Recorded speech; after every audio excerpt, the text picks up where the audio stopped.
Hey there, I'm Randy Zimnock, and in this episode, we're going to talk about how not to let the city drag you through the mud.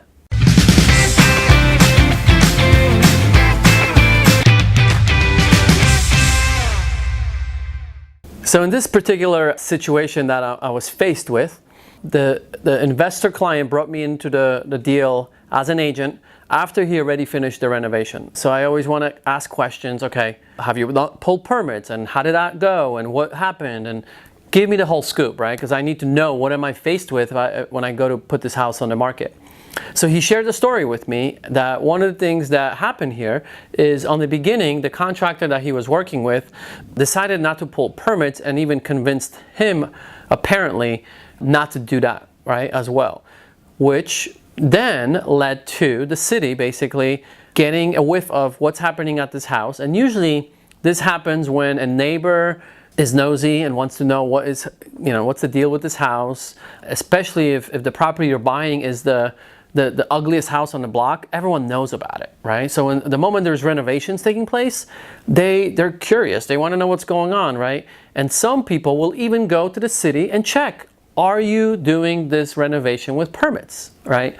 So since this client of ours did not have permits, the city showed up one day and from his story, right, I wasn't there, showed up and basically stopped the job, right, stopped the work, and what we call red flagged the property. So now this property was red flagged, right? So what does that mean? Well, now the city sees the owner of the house, which in this situation is an investor, as the bad guy, right? Okay, here we go. This guy's trying to cut corners. That's what they're thinking. So they're gonna make your life miserable going forward. So he did what he needed to do now. He corrected the situation. He hired a draftsman. He spent, I think, about $10,000 for all the plans and everything, right? It dragged out for about 2 to 3 months, right? So not only did he obviously probably spend more money because he had penalties he had to pay, so I could guarantee he spent a few grand extra than he would have if he just pulled permits from the beginning, submitted the plans, and probably would have been done and out of the city with approved plans probably within a month, right? Best case scenario.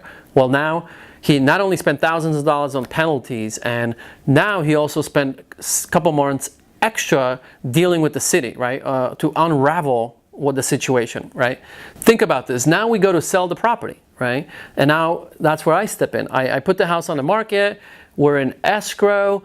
We have a buyer, a buyer's agent, and guess what they do, right? They actually go to the city to confirm, okay, have the permits been pulled on this renovation, because this was an extensive renovation.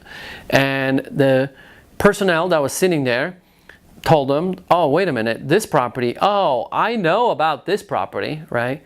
You know that's not a good situation to be in when you hear from the person in the city like, oh, I know this property, right? And that's exactly what happened here. They dug up the file. They realized that this is the red flagged house, that yes, it was corrected, but what this buyer in particular was trying to also confirm, is this a legal 2-unit house? And the city actually decided that even though they had plans that the draftsman submitted, and it showed 2 units, kitchen, bathroom, bedroom, everything on both of the units, they decided to call that second unit a guest house, right? And guest house in San Diego, if you have a guest house, you cannot have a stove, right? That's a problem. So you can't have a stove and you can't technically rent it, right? Which now means that we were misrepresenting what the actual property was, because I was advertising it as a 2-unit property, right? Because that's what I thought we had. But the point of this whole thing is that the city started now dragging, right, continues to drag my client through the mud, right? And that's the point of the story, is like, how do you avoid those situations, right? And we're still dealing with the situation.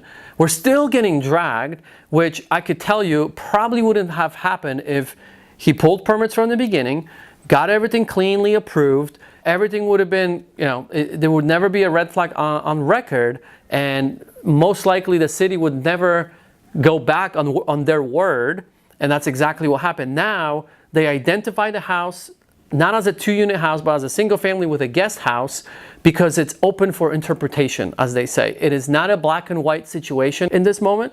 So they choose to actually say, nope, we don't have a 2-unit house here. And now we're now we're fighting with the city, right?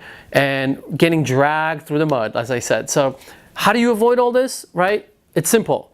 Pull permits on your renovations. If you're an investor, pull permits. If you're an agent representing an investor, please ask them, hey, are you planning on pulling permits? Because if you're going to be involved in selling that house, know that that will come back potentially to bite you later down the road. So the point of the story is pull permits, and that's how you create a win-win.